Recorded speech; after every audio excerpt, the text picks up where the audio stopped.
Viral momen ayah ajak anaknya main saat menunggu makanan, bikin baper. Viral di media sosial sebuah video yang memperlihatkan momen haru ayah sedang bermain dengan anaknya. Tak lama, momen haru tersebut langsung mencuri perhatian hingga viral di media sosial. Pada awal video, si pemilik akun tampak merekam suasana sekitar saat dirinya berada di sebuah tempat makan. Saat itu, si pemilik akun cukup dibuat salah fokus dengan momen kebersamaan seorang ayah dan anak.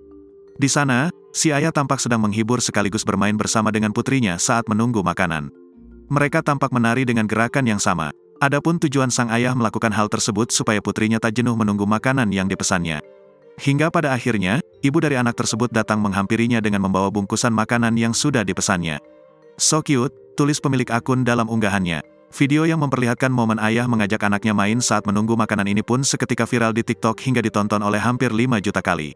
Video itu juga dibanjiri beragam komentar dari warganet. Tak sedikit dari mereka yang dibuat haru sekaligus baper akan aksi ayah kepada anaknya itu.